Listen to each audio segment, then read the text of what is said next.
Our first speaker today is Amrita Tripathi, and with her is Sarah Jacob. Amrita is an expert on mental health. She has an online forum where she's created a safe place for people to talk about mental health problems. I'm going to leave Sarah to introduce her work more. But just to say that I think COVID reminded all of us about the widespread incidence of mental health in India. There's a lot of depression, especially amongst Indian women, as studies show us. And it's time that we got rid of that stigma and came out openly and talked about our mental health challenges, just as we do about our physical challenges. So with that, I would like to invite Amrita on stage and Sarah. Sarah, some of you may have heard her yesterday. She's a brilliant TV journalist, has done a lot of reporting also on the environment, from what I could see. So Sarah, Amrita, take it away. Thank you all for coming out here, and clearly we need to do more sessions on climate change, as this morning has shown us, but the sun's out and it's maybe cleared things up and things are looking lovelier. And of course that song in the morning, so timely given everything that's happening in Palestine right now. Talking about timely, I think the Kasauli Litfest adding mental health to its sessions is amazing.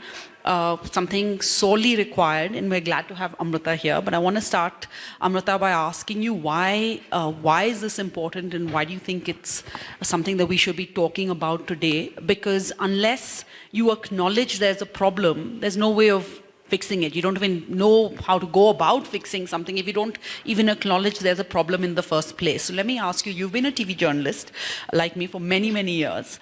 And what people call us are generalists, so we can talk about everything. Then you made a segue, you moved away from that and you decided to focus purely on mental health. You've co-authored, I think, 4 books over the past 5 years, or for a decade you've been working on this.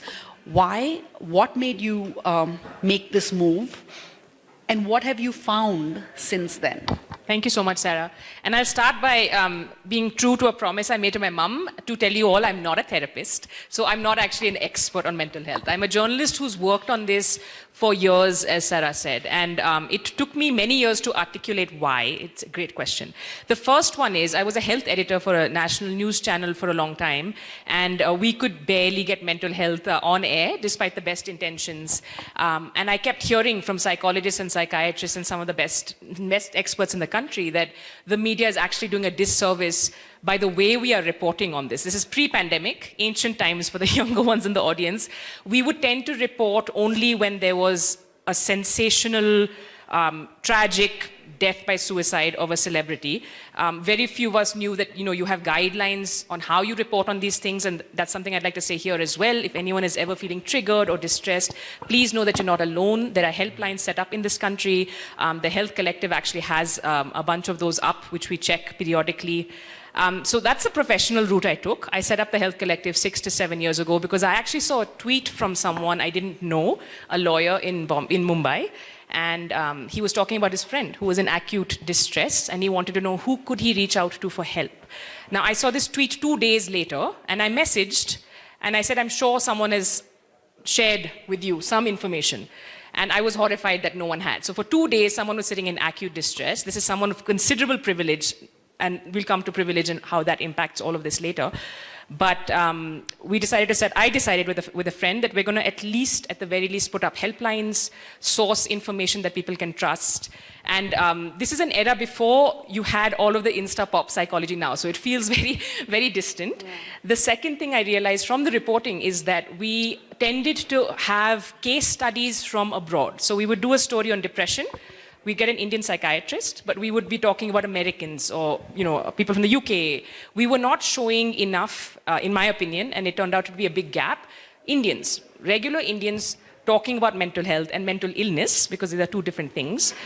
So slowly, I started sharing a few stories, and I still remember, Sarah, the first 3 people who shared their stories, 2 anonymously and 1 with a pseudonym, of living with depression, living with bipolar disorder, and living with schizophrenia. 3 stories essentially led to what the Health Collective is today, which is 500 stories, comics, expert columns.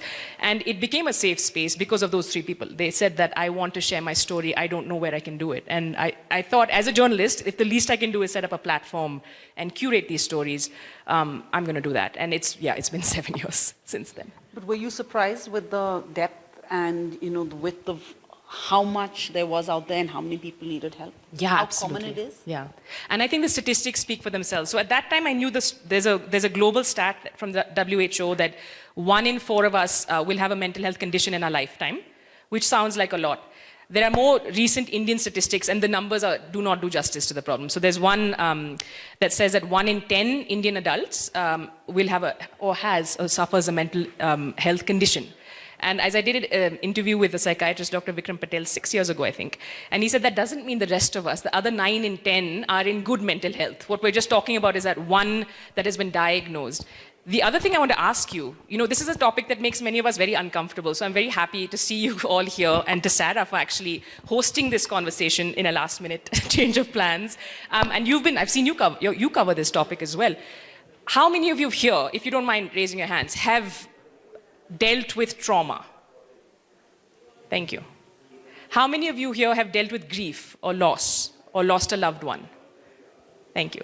I'm not even going to ask about anxiety or nerves or depression. All of these things bring us closer together. And when, like Sarah said, we can't talk about these things, the walls start going up. The thing that struck me the most about the stories people were sharing with us, and it felt like a huge responsibility to also do justice to those stories, the thing that struck me the most is a lot of people just want to be seen and heard. They don't want you to necessarily jump in and say, I know the fix, like I can fix this.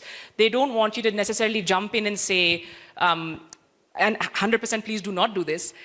It's nothing. Look at the rest of your life. How can you feel like this? You have everything going for you. You have an amazing family or you have an amazing job, which is why when we come to mental health and the fact that we all have it, like we're all on the spectrum, we're all going to have good mental health days and we're all going to have bad mental health days. And we need to know that it is a hashtag, but we think much more than a hashtag, that we're not alone. And I think that was what struck me the most, Sarah, was when people started coming up slowly, quietly and saying, my friend was going through a hard time and I shared your website with her and she's read a few stories and she feels better. And when we have folks with lived experience who come out, so our first book, Real Stories of Dealing with Depression, has 9 stories. I co-authored it with a psychologist, Arpita Anand. But these 9 people shared their stories with us. And when we did the book launch, I can tell you in Delhi, I think 5 or 6 of them came, the most heartening thing I heard in the crowd was one person saying that the stereotype we have, even of depression, which is more widely spoken about today, the stereotype is, in the media, you'll have that one silhouette with the woman with her head in her hand, her head in her hands. And she said, look, I can see an academic, I can see a journalist, I can see someone from the LGBTQ community, I see a government officer. Subrata Prakash, who's written the D word, who I love dearly, has become the poster child because this is the most Indian you can get. And it counters what you hear from some people who try to tell us this is not an Indian problem. You will still hear this today, that people will say, these are Western inventions or problems of privilege. So just it sort of, I think, democratizes the conversation when you can just have people show up and say, look, I've gone through this. I have so many different identities. I'm dealing with this. The one thing I do tell them, though, is it also puts a huge burden on people, though. So when you have lived experience and you're sharing it, sometimes it feels like you're the only person who's, like, the weight of the world is on your shoulders, and that's another conversation. But it makes a huge difference to know you're not alone. And yet we're the suicide capital of the world, and studies have shown that. Yeah. Before you talked about lived experiences, we have many in the audience that we can call on. But before I get to that, the topic for today is the happiness hypothesis. Yeah. So let's just start by talking about what is happiness? Yeah, this is taking me back to my philosophy days. I told Sarah I will start by talking about the opposite of happiness, and I don't know how happy she is with that, but I'll start with what is the opposite of happiness. I don't know if anyone wants to shout out from the crowd. What do you think there's no right answer? What's the, Bachi, I can see you. What's the opposite of unhappiness? Anyone else? Sadness? Anyone? Maybe grief? Maybe trauma? I feel like sometimes it's despair. I think that we look at happiness as this goal, and there are studies that we'll come to in a bit, but when you look at, thank you for coming in, folks. It's lovely to see all of you. When you think about what impedes your happiness? I think you need to be looking at many things. I was telling Sarah, there are a couple of studies that show, and many of us feel this, right? Anecdotally, I'm going to get that big job. I'm going to be miserable till I get that promotion, and then I'm going to be happy. I'm going to win the lottery. I'm going to be happy. I'm actually going to move cities. I'm going to be happy. It's a state we seem to aspire to, but it's not a constant state. And we can debate happiness versus contentment later. But there have been studies that show that there's something called adaptability. There's one of the longest studies was done, I think, in Harvard. It's an 85-year study, which now has some people contradicting it. Also because they didn't have women students back in the 30s, so it was predicated on a bunch of male freshmen, but it's been going on for 80 years. And they find, I'm going to talk about this in another study together, and say that essentially what I've seen is that they find that we actually need to be thinking more, not about those big moments, because you adapt to any new set of circumstances, right? Oh, great to see students here as well. Hello. What you need to be focusing on, or what we ideally should be focusing on, are those micro moments. There's a study that also shows it's your relationships, it's the quality of relationships. That's the TLDR summary of if you literally Google what has happiness studies, what have they found, the quality of your relationships count. And when I come back to what's the opposite of happiness and what stops us from getting there, I think, Sarah, a lot of it is feeling isolated. Loneliness we didn't touch upon, but it's a big thing now. Like, we're seeing people talking about it now. It's been there for a long time. The pandemic brought that into huge relief. And, we can all go on about how, if you have privilege, you would expect people to be happy, but that's just not how it works. And with privilege, though, comes access to resources. So we can sit and talk to you here from this stage, but how are we going home and having these conversations? And I think mental health is one of those things you realize, it's the importance of being able to talk about what you're going through, the importance of being able to listen to someone empathetically when they're telling you what they're going through, and not tell them, look, your life is so great. Or wait, listen, when you get your promotion, you're going to be great. Or listen, you have everything going for you. And Sarah talked about India being the suicide capital. It is tragically true. The highest number of young suicides happens in India. I've co-authored this book called Life Interrupted with Dr. Nadkarni and Dr. Patari, which is in the Full Circle bookshop, which talks about, it's a very complicated issue. And like I said again, if you ever know anyone who's feeling that distress, please tell them help is available. I can't think of anything that's more the opposite of happiness than someone, in that acute state of distress. But the thing we need to realize is, and I think one thing, Sarah, I've realized, not to drone on, but this is the last point I'm going to make on this. Sometimes you look at the scale of a problem in India, right? Sarah's going to talk a little bit about climate anxiety, climate change, ecological destruction, mental health. You look at the scale of the problems, you're like, I can't do anything. Like, it's huge, what am I going to do? And you realize it's actually each individual one of us who can do something. Because right now, I can guarantee you, all of us sitting in this room and enjoying this lovely weather in Kasauli, I can guarantee you there's someone in your life who could use an ear, who could use an empathetic ear, who might be going through some sort of distress and doesn't know how to articulate it, doesn't know how to talk about it. And we have students here, which I love to see. It's so confusing when you're an adolescent, when you're young, when you feel you're the only one who's going through these weird feelings. And that's one of the things I think we try to address through the stories. So actually, this whole front row is empty. So if students want to come and sit here, you can, a few of these seats. So that's great. But could you give us some concrete examples of what we can all do? Like you said, we're all dealing with somebody. We would have come across somebody in our families, in our inner circles, close circles, who at work, anywhere, who could be going through... You can put those on the floor, the bags. Thank you so much. Who could be going through some difficulties in their lives. What should we do? That's a great question. So the first thing I learned is, so there's something called mental health first aid. There's also something called gatekeeper training, for those of you who want to look this up. These are important things for us all to know. I wish we were taught these things in school. But when I talk about empathetic listening, I feel like it sometimes comes off as sounding very warm and fuzzy, but, calm down. What it actually means is it teaches you how to just listen to someone without jumping in to judge someone. So right now, if I tell Sarah that I'm actually very stressed out and very anxious, and she says, don't be silly, you'll be fine. she's trying to do the right thing. Just remember the intention there is absolutely 100% correct. But what she's doing is kind of minimizing what I'm feeling. This is a very simple example. It's obviously things can escalate and get much more serious than that. She's trying to do the right thing. Now, if Sarah and I go through this kind of mental health first aid course, and I feel that I can tell Sarah, hey, listen, I'm super anxious, I might be having a panic attack, and she just listens to me and doesn't tell me, but come on, you know, like whatever the achievements you think you have, like you should be fine. I would not go to Sarah the second time. And this is a terrible example because Sarah is very empathetic. But when we show up for each other, I think one thing we can all learn to do, and it sounds very cheesy, we can all learn to be kinder. It's actually literally, you do not need a MA, PhD in how to be kind and empathetic. If you want help, there are very easy tools to do this mental health first aid, gatekeeper training. What do you do when someone tells you they're in acute distress? And again, with the trigger warning, when somebody tells you that they're having suicidal ideation, this is a very common thing.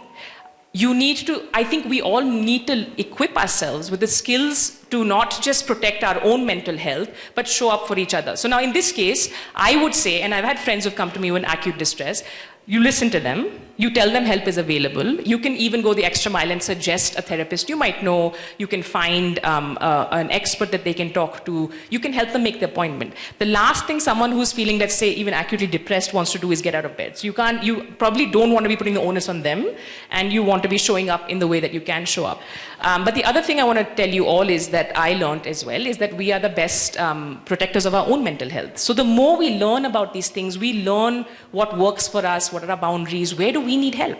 And all of us at some point or the other, I think the thing to remember is don't judge yourself. It is not about being strong or weak, right? That's the biggest myth, one of the biggest myths. I frequently ask people what they think the biggest myths are, but one of this is this: if you ask for help, you're weak. It's not true at all. And I think that's the message. And so thank you, Kasauli Litfest, for putting this as one of the sessions, because you try to normalize it and we talk about it a lot more. But if I can play devil's advocate, sometimes we don't even know that there's a problem, right? Like postpartum depression, for example. I think when I had my first child, I didn't even know that was it until much later, years later, when I read something, a book that talked about it, and I said, hey, could this have been that, right? And we're very lucky to have in our audience today people we can call upon, and also General Cardoso here. Maybe, General, if I can come to you after this to talk about post-traumatic stress disorder in the army and in the armed forces, for example, which we didn't get a chance to touch upon yesterday. But first I have Dr. Kalpana here. If I can talk to you, I know you've worked, she's a pediatric surgeon, so she's worked a lot all her life with children and parents. But you know, we as a society tend to put a lot of pressure on women, on mothers. First, when you're married, you've not had a kid. Once you've had a kid, you're not spending enough time with them. And the concept of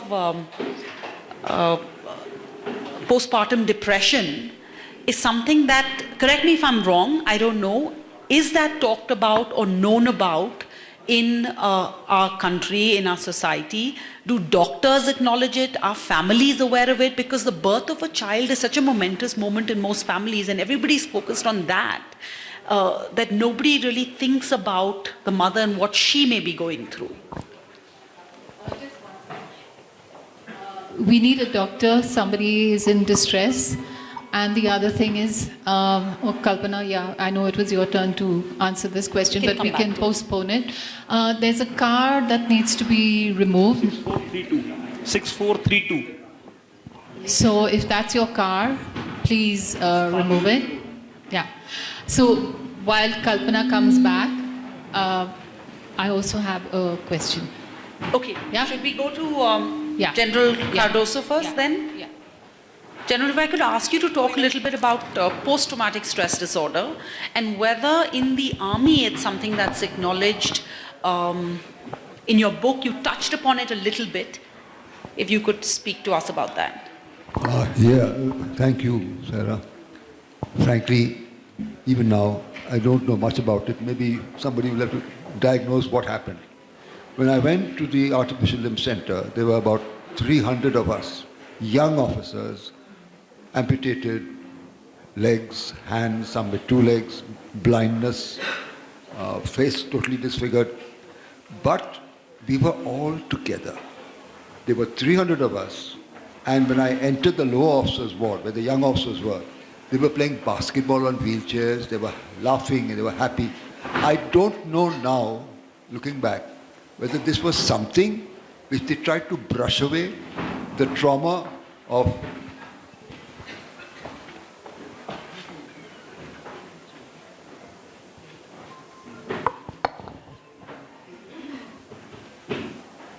This is a Kasauli problem, sorry. There's a car 4276 where the double six. The windows have been left open and the monkeys are having a field day and may drive away with the car if they find the keys. So please step out. Go ahead, Doctor. Perhaps you'll be able to tell me what actually happened. So we were at the race course, we were at the bar, we were at the cinema house, we were having a ball. In fact, we had to go to money lenders to take money, loans at exorbitant rates, but we just felt that there was no tomorrow for us. So let us live today for whatever. And then we were all having a ball. There was an officer who lost both legs, and he was on very short stumps, and he was waddling around like a dwarf with a stick. And he had a relationship with a girl earlier, but broke off before the war, so he had no one to go back to. And we did not understand what this post-traumatic disorder was all about. I still don't know. And I'm sorry to say, the army doesn't know, and I hope I'm wrong when I say they don't even care. So we need to do more about this. The army needs to be woken up, given a wake-up call, to please understand this and make it known to everybody. Now this officer, we didn't have the understanding that we should talk to him more. We used to go to him and just to say, salve our own conscience, he's alone and nobody. We were all over Pune. And then one day he went home and shot himself. He killed himself. And I felt very guilty that I did not spend enough time with him, but I did not know what PTSD was. I still don't know. So this is something which is very important. We all need to know something more about this, particularly in the army when trauma is something which is happening every day. There are so many of us who are dying, getting wounded, getting amputated, and there's no help anywhere. And I don't want to sound discouraging, because even as you're trying to keep pace with the issues that we don't know about, don't know enough about, there are new issues coming up on the horizon. Like you said, the scale is so large. We have Aarti, if Aarti is around, just talking about climate anxiety, which I've started reading more. I'm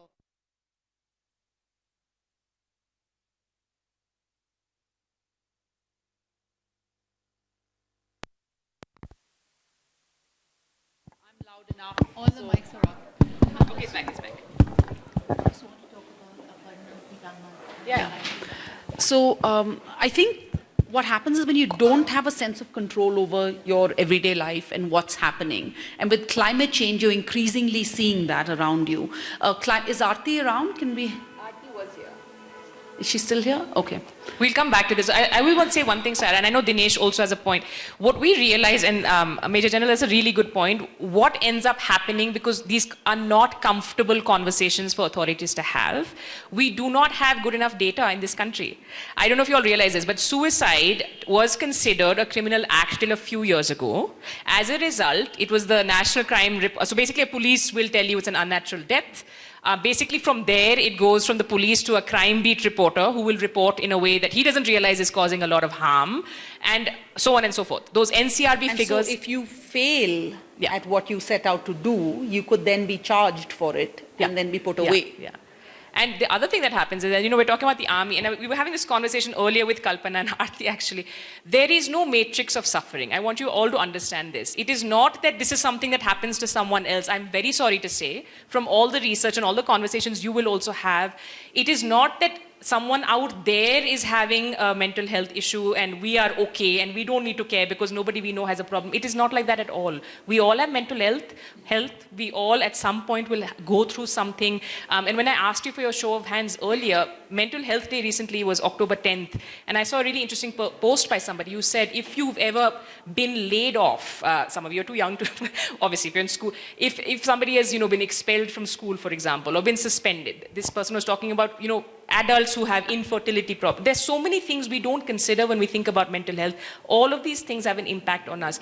We talk about stress all the time nowadays, right? Everyone is stressed constantly. It's not a small thing. That also adds up. So when we come to, again, there are very serious things happening. If we don't even have the data, the figures, and we can't have the conversations because we don't have the vocabulary, we're really stuck. I don't know, Dinesh, if you have a point to make on that as well, in terms of...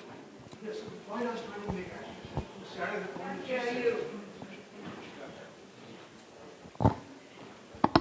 And then Thank you.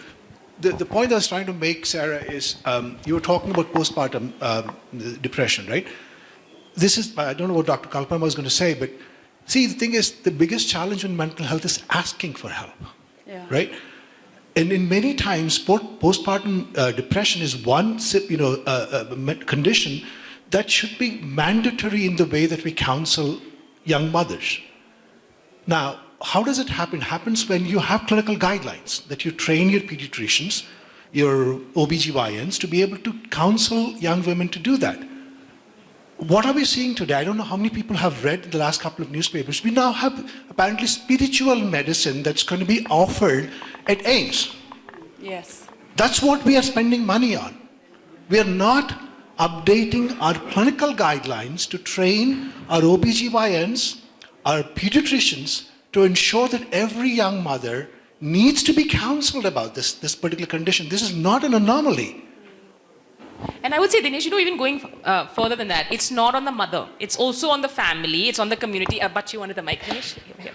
It's also on each of the reason I said, and again, students, not necessarily for you, but it's never too early to learn that we all have mental health, that, emotions don't have a value, or this is what I was telling Sarah earlier. There are folks who tell us this. We do think being happy is a good emotion. Being sad is a bad emotion. I feel ashamed when I'm sad, or I feel ashamed when I'm depressed. I don't want to share that. Emotions don't have a virtue vice. We need to learn to regulate these emotions. And I think, to Dinesh's point, it's not on the mother. And if the medical fraternity is not able to handle this, it's also on family and friends to be on the lookout. If you know what the symptoms are, if you have the vocabulary, only then will you be able to help each other. Yes. So I think that's why the conversation. Hi. Hi, I'm Bachi. I'm going to speak as a journalist. I've just come from,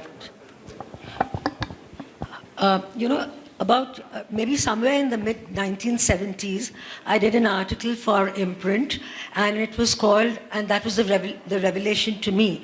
The title of it was, "It's all the mentally ill are not all mad," because originally that was just the thing. I'm not mad, and I kind of realized at that time alcoholism was a mental illness, which today kind of seems like a revelation, that everybody knows. I learned that women were put away as being hysterical because the families didn't know how to deal with them, and that was a way of getting rid of uncomfortable women in the family. And once they were put in there, they were never allowed out. Of course, they never got any help. I have in my own family mental illness, which has never been talked about, so I don't even know any of the facts of those cases. Subsequently, again in my family, due to a lot of pressure, somebody very close to me had very obvious symptoms of depression, but refused to go, saying, "I'm not mad, you go to the mental health person." That is the typical attitude in families, even very educated ones. Then this whole question of the mental health bill. So when I began to write on it, I was following it, and then I realized there's always something negative which comes in the way of trying to do something positive. So the mental health bill was being tread on very carefully because they didn't want it to become an excuse to put away people. So this business of putting away people was the big deal. And you have somebody you want to deprive of property, you put them away, they are mad. It's like somehow the easiest thing to pin onto a person. Yeah. Then this question of depression. I think there's also now a big style, when I was doing the agony aunt column, "Oh, I'm depressed." Now, I don't want to minimize it, but when you say I'm depressed and you are not really clinically depressed, and there's that line, then you kind of fudge the issue for people who really need the help. today there's so much more awareness, especially in privileged schools, about dyslexia. So first, dyslexia was the, I'll just take a minute. No. First, dyslexia was kind of looked down upon. Now they're the privileged bunch in the school and they're called Dixies, you know, and then they've got a lot of things happening for them. So, but at the same suicide, you talked of suicide, quota. Now, I mean, it's not just a question that I can't, but yes, they can't take to the pressure, but I just wanted to give this. Just on the last piece, Bachi, I will say it's a very complicated issue. There are many reasons for this. What Bachi is speaking about, especially for our younger friends in the audience, language matters, right? One of the reasons, if I tell Sarah, I'm sorry for using you as an example, if I say, I'm standing here and I'm telling Sarah, I'm depressed, in the sense that I mean the weather is shit, I'm feeling low, we use language very easily. This is one of the problems. It's very different from saying I cannot get out of bed some days, I don't eat well, I don't sleep well. So what she's talking about, clinical depression versus how some of us use depression or I'm anxious or I have nerves, has clouded the issue. What we all need to do, and whatever age you are in this room, I think we can equip ourselves a little bit better. The knowledge is out there. I'm not saying buy all of the books in the bookstore, but we have tried to share these stories and make this information more accessible. All the studies and statistics are in there as well. For each of us in this room though, if you again look back to how many people raised your hand when I asked you, have you dealt with grief? Have you dealt with trauma? Have you dealt with loss? All of us at some point in our life needs to know how to ask for help and how to get help and how to get help for people we love. It's a literature festival, so I'll say one thing. What they found when you're reading a book, what does reading a book have to do with mental health? When you relate to a character in a book, and I quite love this, loving fiction as much as I do. When you relate to a character in a book, apparently it releases oxytocin, which is a hormone that's been connected with empathy. Read more books, guys, and let's have more conversations. Go ahead.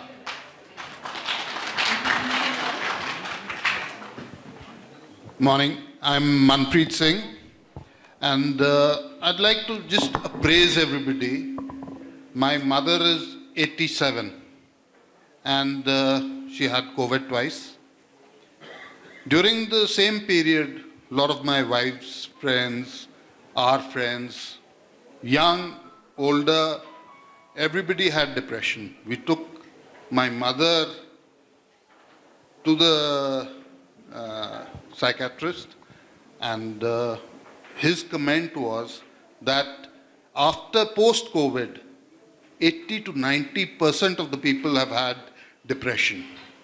And with medicine, we were able to bring her out. She stopped the medicine on doctor's advice, but then She regressed. it again started, so we had to restart. And a lot of people, we realized it because it was talked amongst our circle, but a lot of people don't realize that. And it really, they need help. Like I'm telling you, my mother was given the medicine, she became okay, doctor reduced the medicine or stopped the medicine, he had to restart it. Thank you for sharing. Also, maybe if we can get Dinesh to just talk about the role of the use of medication. I don't know if you can, and people who are resistant to that, but also the misuse of that, maybe after. No, go ahead. I just wanted to bring in the fact that there was one panelist who couldn't make it today for this session, and I'm talking about Aparna Piramal. She has written an amazing book, which is her life story, her fight with bipolarity. And you hear a lot of people again casually saying, oh, I got divorced because my husband was bipolar, or do they really know what bipolarity is? And if you read that book, you will find that, yes, days when you can't get out of bed, and also days of mania when you can't sleep. So I'd like you to just shed a little on that, because we all talk about bipolarity without really knowing exactly what it is. Thank you. And we are missing Aparna, which we'll tell her. Thank you for bringing that up. Chemical Khichdi is in the bookstore. So if you want to buy a very readable book, please go for it. You know what struck me? Aparna talks, by the way, about coming from massive privilege. She acknowledges that. She has had access to resources. You know what really struck me was, even so, not knowing what you're dealing with for a long time and how that can impede your journey to healing. One thing I was telling Sarah right before this, which I think applies to all of us, she talks about the importance of having a village to get you through this kind of journey. Her husband, her family, her parents, her kids, her friends. And this is something that I think holds true for all of us. If any of us is sitting here saying, again, what does this have to do with me? We need community around us more than ever. And I don't know, Sarah, if you agree, but the pandemic showed us that, being isolated, even if you have the best mental health and you haven't got a diagnosis, and what you're saying about COVID and the spike in depression also speaks to that. It really has shown us how much we need, and it's not just, we don't need random people around us. We need people we have authentic connections with, and coming back to that happiness study, the quality of those relationships make a huge difference in your life. If you can't tell people you love, and this happens, again, no judgment, maybe I don't feel comfortable telling my immediate family, and this might be the case for many of you, what I'm going through. Maybe I'm having a diagnosis with a psychiatrist I've gone to without telling someone.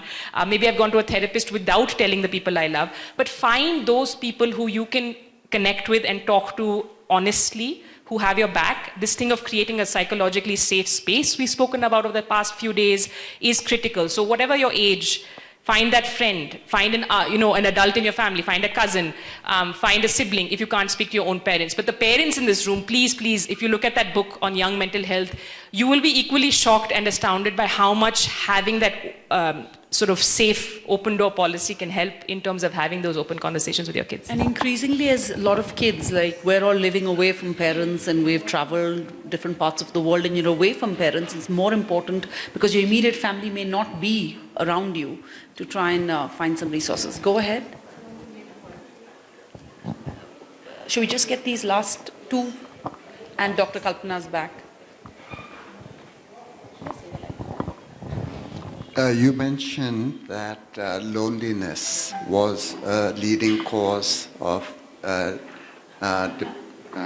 you said mental health and suicide, right? And, since after COVID, of course, as was mentioned just now, people have lost relatives and family. And in my case, I'm finding I have a 97-year-old father who has lost his wife and my mother. And, I'm really struggling to find a psychiatrist for him to see. And I've been told, I don't live in India, but I've been told it's so hard to find a good psychiatrist. People just can't. It's very hard. And there are the number of demand and supply doesn't match. I will share with you and with the organizers, if anyone else wants this, we've collated some of the resources we can find in India, but there's an amazing resource that TIS has created, the iCall list. It's a crowdsourced list, city-wise. And in some cases district-wise, with also people sharing their comments on who they found helpful or not. So I think that might be a good resource. You can find it on healthcollective.in/contact. And I will send it to the... And the other thing over the years, while I worked in TV, we realized over the years, every time you do a story on mental health, it's very important to carry this information of where, otherwise this just becomes sensational. That this is there, but without putting out the information of where you can access help. Okay, let's get Dr. Kalpana's back. Thank you. And then we'll wind up here because the sun is out and we can head out for the next session. I want to talk about something that you have brought so much to the fore, and I think it's so important, and it's this, that about 20 years ago, mental health issues became chemicalized. There were drugs available. As soon as, like I call it, madness became a molecule, we lost interest in what was actually troubling the person. So today, especially among the young, they're quick to pop a pill. I know the pill experts are here, and we do have an over-medicated, understood and listened to population. So I cannot stress how important what you are doing is. It's very important for us to acknowledge that bad feelings are all right. We don't have to be happy, we don't have to be successful, we just have to be ourselves. And you have provided a space of that sort. And its importance in overall health not only in mental health, cannot be underestimated. All right, thank you so much. I'm glad we all could have this discussion and this conversation, and there's a lot of resources I think we can all find even amidst the community here today, so do reach out, make your connections. That's why we're all here. Just a minute, Nilofer would like to make an announcement, and I would also like to thank both Sarah and Amrita for this wonderful conversation this morning, throwing light on something that really concerns all of us much more than we care to admit. And please, just 1 minute, there's an important announcement. Sorry, it's not an important announcement. I just want to say that we had a third person on the panel who had the book. And Sarah very kindly agreed to do the session with Amrita. So yesterday, Sarah tells me, you know, we'll finish the session earlier. Let's give the other panelists more time. After seeing the response to the session, I am kicking myself and saying, why didn't I do mental health earlier? And I'm determined to do mental health every year, the way we do ecology every year. I also got a message from Sarah saying we need to do more ecology. We do normally do more ecology. We probably slipped up this year, but we will go back to doing more ecology as well, Sarah. And I was telling the colonels and the brigadiers here that the troops retreated into the badminton hall today. Now that we've won the battle, we go back and reclaim our territory in the sunshine. Thank you, everyone.